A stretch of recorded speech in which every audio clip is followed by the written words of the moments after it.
जय हिंद। आप अगर सीएसडी से कार परचेज करने का प्लान कर रहे हैं और ये जानना चाहते हैं कि सीएसडी से कार परचेज करने की ए टू जेड कंप्लीट प्रोसेस क्या है, तो ये वीडियो आपके बहुत काम का होने वाला है। इस वीडियो में आपको सीएसडी से कार परचेज करने के लिए शुरू से लेकर अंत तक क्या प्रोसेस है और क्या क्या आपके डॉक्यूमेंट्स लगेंगे और आपको किन बातों का ध्यान रखना चाहिए, ये सारी इन्फॉर्मेशन आपको इस एक वीडियो में मिल जाएगी। तो चलिए वीडियो को शुरू करते हैं। सीएसडी से कार परचेज करने के लिए सबसे पहले आपको सीएसडी ऑथराइज्ड शोरूम पे जाके कार बुक करनी है। सीएसडी से आप अगर कार परचेज करें तो आप कोई भी अपनी मनपसंद की कार बुक नहीं कर सकते हैं। सीएसडी में सभी रैंक्स के लिए एक लिमिट बनाई गई है, चाहे आप एक जवान हैं या फिर आप एक ऑफिसर हैं, सभी के लिए लिमिट है। तो उनमें से जो भी कार सीएसडी में अवेलेबल है, उनमें से जो भी कार आपकी लिमिट में आ रही है तो वो कार आप बुक कर सकते हैं। अगर बात करें ऑफिसर्स की, तो जो भी कार सीएसडी में अवेलेबल है वो उनकी लिमिट में आती हैं। लेकिन वही बात करें ओआर रैंक की, यानी जिनका पे लेवल अप टू 5 है, उनके लिए बेस प्राइस लिमिट 8 लाख है। लेकिन जो ये बेस प्राइस लिमिट है, इसमें कोई टैक्स ऐड नहीं होता। जो भी टैक्स ऐड होने के बाद जो सीएसडी प्राइस लिमिट आती है वो मेन होती है। वो सीएसडी प्राइस लिमिट सेस पे डिपेंड करती है।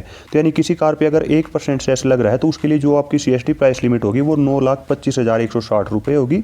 और वहीं जो सबसे ज़्यादा सेस लगता है वो 22% लगता है। तो जिन कार्स पे 22% सेस लग रहा है तो उन कार्स के लिए ओआर्स की लिमिट 11,28,695 रुपये होगी। और वहीं बात करें अगर ईवीज की, तो ईवी कार्स पे जो बेस प्राइस लिमिट 8 लाख है, उसमें आपको एडिशनल 5 लाख की और लिमिट मिलती है। यानी आपकी जो ओआर्स की जो बेस प्राइस लिमिट है वो 13 लाख रुपए हो जाती है। और टैक्स ऐड होने के बाद ओआर्स की ईवीज के लिए जो सीएसडी प्राइस लिमिट है वो 13,52,390 रुपये हो जाती है। और वहीं बात करें अगर जेसीओज की, यानी जिनका पे लेवल 6 to 9 है, उनके लिए बेस प्राइस लिमिट 10 लाख है। और इसमें जब सेस ऐड होता है तो जो सीएसडी प्राइस लिमिट आती है, तो जिन कार्स पे 1% सेस है उनके लिए 11,68,015 रुपये सीएसडी प्राइस लिमिट है। 1% सेस उन कार्स पे लगता है जिनकी लेंथ 4 मीटर से कम है और जो पेट्रोल इंजन है वो 1200 सीसी से कम है, तो उन पे 1% सेस लगता है। और वहीं सबसे ज़्यादा सेस यानी जो 22% सेस लगता है, तो उनके लिए जो जेसीओज की सीएसडी प्राइस लिमिट है वो 14,10,869 रुपये हो जाती है। और अगर बात करें ईवीज की, तो जेसीओज को भी ईवी कार्स के लिए 5 लाख की एडिशनल लिमिट मिलती है, यानी जो बेस प्राइस लिमिट है वो 15 लाख रुपये हो जाती है।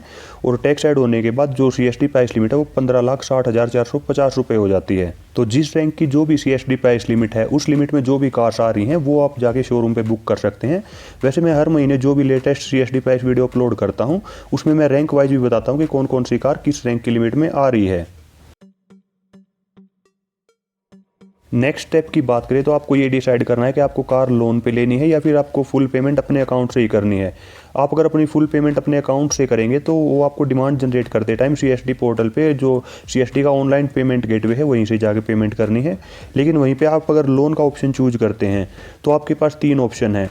आप या तो खुद अपने बैंक में जाके कार लोन के लिए अप्लाई कर सकते हैं, या फिर आप जिस डीलर के पास जाके कार बुक कर रहे हैं वो भी आपका लोन करा देगा, क्योंकि जो डीलर्स होते हैं उनके भी बैंक से कनेक्शंस रहते हैं तो वो भी आपका लोन करा देंगे।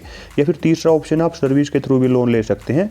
ओआरस एंड जो जेसीओज हैं उनको 10 लाख रुपए तक का सर्विस से लोन मिल जाएगा और ऑफिसर्स को 20 लाख रुपए तक का सर्विस से लोन मिल जाएगा। तो आप अगर सर्विस से लोन ले रहे हैं तो उसका अलग प्रोसीजर रहता है। लेकिन आप अगर सिविल बैंक से लोन ले रहे हैं तो आपको PAN card, Aadhaar card, photo, grocery card, 6 month bank statement, chequebook और लास्ट 2 ईयर्स फॉर्म 16, इन डॉक्यूमेंट्स की सबको रिक्वायरमेंट पड़ेगी। लेकिन आप अगर सर्विंग है तो आपको सर्विंग सर्टिफिकेट और लास्ट 3 मंथ्स की पे स्लिप सबमिट करानी पड़ेगी। और वहीं पे आप अगर एक्स सर्विसमैन है तो आपको पीपीओ, डिस्चार्ज बुक और एक्स सर्विसमैन कार्ड, इन डॉक्यूमेंट्स की रिक्वायरमेंट पड़ेगी लोन के लिए। इसके बाद नेक्स्ट स्टेप की बात करें तो आपको सीएसडी पोर्टल पे रजिस्ट्रेशन करना है। रजिस्ट्रेशन के लिए आपको अपने फ़ोन के किसी भी ब्राउज़र में www.afd.csdindia.gov.in को सर्च कर लेना और जो ये न्यू यूजर रजिस्ट्रेशन है यहाँ पे क्लिक करना है। जब आप इस पर क्लिक करेंगे तो आपके सामने जो रजिस्ट्रेशन फॉर्म है वो ओपन हो जाएगा। इसमें आपको कुछ डिटेल्स फिल करनी है, जैसे आपके ग्रोसरी कार्ड का जो चिप नंबर है, सीरियल नंबर है, आपका एम्प्लॉयमेंट स्टेटस है, आपकी जो इनरोलमेंट डेट है या जो भी रिटायरमेंट डेट है। तो इस टाइप की बहुत ही चीज़ें आपको इसमें फिल करनी पड़ेगी। तो रजिस्ट्रेशन फॉर्म में आपको कौन कौन सी इन्फॉर्मेशन फिल करनी है, रजिस्ट्रेशन करते टाइम आपको किन बातों का ध्यान रखना है और कौन सी बातें हैं जो आपको नोट करके रख लेनी है, क्योंकि आप अगर उनको भूल गए तो बाद में आपको दिक्कत हो सकती है। तो रजिस्ट्रेशन से रिलेटेड जो एक कंप्लीट प्रोसेस है, इससे रिलेटेड मैंने एक सेपरेट वीडियो चैनल पे ऑलरेडी अपलोड कर रखा है। उस वीडियो का लिंक आपको इस वीडियो के डिस्क्रिप्शन बॉक्स और साथ में इस वीडियो के एंड स्क्रीन पे भी मिल जाएगा। तो आप उस वीडियो को देख के रजिस्ट्रेशन की कंप्लीट प्रोसेस सीख सकते हैं। रजिस्ट्रेशन अप्रूव होने के बाद आप CST पोर्टल पे डिमांड जनरेट कर सकते हैं, लेकिन डिमांड जनरेट करने के लिए आपको अपने डीलर से अवेलेबिलिटी सर्टिफिकेट लेना होगा और अवेलेबिलिटी सर्टिफिकेट आपको तब मिलेगा जब आपकी वेटिंग है जो कार की वो क्लियर हो जाएगी। तो CST पोर्टल पे ऑनलाइन डिमांड जनरेट करने के लिए आपको पैन कार्ड और अवेलेबिलिटी सर्टिफिकेट की रिक्वायरमेंट पड़ेगी। और आप अगर कार लोन पे ले रहे हैं तो आपको additionally loan sanction letter, loan payment receipt और UTR नंबर इनकी रिक्वायरमेंट पड़ेगी। और आप अगर एक्स सर्विसमैन हैं तो आपको और एडिशनली PPO या फिर डिस्चार्ज बुक और लास्ट मंथ की पे स्लिप की भी रिक्वायरमेंट पड़ेगी। CST पोर्टल पे डिमांड जनरेट करने के लिए आपको CST पोर्टल में लॉगिन कर लेना है। लॉगिन करने के बाद CST में जितनी भी कार्स अवेलेबल है वो आपके सामने ओपन होके आ जाएंगी। आप इनको कैटेगरी वाइज भी देख सकते हैं या सर्च बॉक्स में भी आप जिस कार के लिए डिमांड जनरेट करना चाहते हैं उसको सर्च कर सकते हैं। इसके बाद आपको कार से रिलेटेड कुछ डिटेल सिलेक्ट करनी है, जैसे कार का कलर कौन सा रहेगा और साथ में किस डीलर से आप परचेज कर रहे हैं, आपका स्टेट कौन सा है, URC और जो डिपो है, ये सारी इन्फॉर्मेशन यहाँ पे आप सिलेक्ट करने के बाद इसके बाद आपको कुछ लोन से रिलेटेड या फिर जो अदर पेमेंट से रिलेटेड जो भी इन्फॉर्मेशन है वो यहाँ पे सिलेक्ट करनी है। CST में जो डिमांड जनरेट करने का जो प्रोसीजर है उससे रिलेटेड एक डिटेल्ड वीडियो मैंने चैनल पे ऑलरेडी अपलोड कर रखा है। उस वीडियो का लिंक आपको इस वीडियो के डिस्क्रिप्शन बॉक्स और साथ में एंड स्क्रीन पे मिल जाएगा। इस वीडियो के डिस्क्रिप्शन बॉक्स में आपको CST से रिलेटेड अदर इन्फॉर्मेटिव वीडियोज़ के भी लिंक मिल जाएंगे, आप वो वीडियोज़ भी देख सकते हैं। ऑनलाइन डिमांड प्लेस करने के 3 से 4 वर्किंग डेज के बाद आपका LS ऑर्डर जनरेट हो जाता है। तो आपने डिमांड के टाइम पे जो URC सिलेक्ट की थी उसी URC में फिजिकली जाके आपको LS ऑर्डर कलेक्ट करना होता है। अगर किसी रीजन की वजह से जो डिफेंस पर्सनल है वो LS ऑर्डर कलेक्ट करने नहीं जा पाता, यानी वो अगर उसको लीव नहीं मिलती है तो वो अपने भी आप पे अपनी वाइफ को भी ऑथराइज कर सकता है। इसके लिए उसको एक अंडरटेकिंग देनी पड़ेगी लिख के कि मैं इस वजह से मुझे छुट्टी नहीं मिल रही है तो मेरे भी आप पे मेरी वाइफ जो है LS ऑर्डर कलेक्ट करेगी, तो वो भी LS ऑर्डर कलेक्ट कर सकती है। LS ऑर्डर कलेक्ट करने के लिए वैसे आपको पैन कार्ड, आधार कार्ड और ग्रोसरी कार्ड की रिक्वायरमेंट पड़ेगी। आप अगर एक्स सर्विसमैन है तो आपको PPO या डिस्चार्ज बुक की भी ज़रूरत पड़ेगी। LS ऑर्डर कलेक्ट करने के लिए जो डॉक्यूमेंट्स की लिस्ट है वो कोई स्टैंडर्ड लिस्ट नहीं है। नॉर्मली आपको इन्हीं डॉक्यूमेंट्स की रिक्वायरमेंट रहती है, लेकिन हो सकता है किसी URC में आपसे अवेलेबिलिटी सर्टिफिकेट भी मांग ले या फिर आई कार्ड की भी डिमांड कर सकते हैं। तो जो भी डॉक्यूमेंट्स की वो डिमांड करते हैं वो डॉक्यूमेंट्स आप दिखा के LS ऑर्डर कलेक्ट कर सकते हैं। LS ऑर्डर कलेक्ट करने के बाद आपको अपने डीलर के पास जाना है, लेकिन डीलर को LS ऑर्डर सबमिट करने और जो डिलीवरी के डॉक्यूमेंट्स हैं उन पे साइन करने से पहले कार की अच्छे से PDI करनी है। आप अगर बिना PDI करे कार की डिलीवरी ले लेते हैं और बाद में आपको कार में किसी प्रॉब्लम का पता चलता है तो फिर डीलर आपकी किसी बात को नहीं सुनेगा और फिर आप कुछ नहीं कर पाओगे।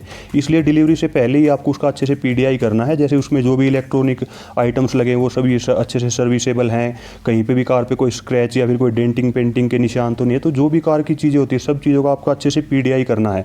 और आपको अगर कोई भी गड़बड़ लगती है कार में तो आपको वो डीलर को बताना है और आप उस कार को रिजेक्ट कर सकते हो। आप उसकी डिलीवरी बेशक ना ले, क्योंकि जो आपका LS ऑर्डर होता है उसमें केवल कार और उसका वेरिएंट लिखा होता है, उसमें कोई इंजन नंबर या चेसी नंबर नहीं लिखा होता है।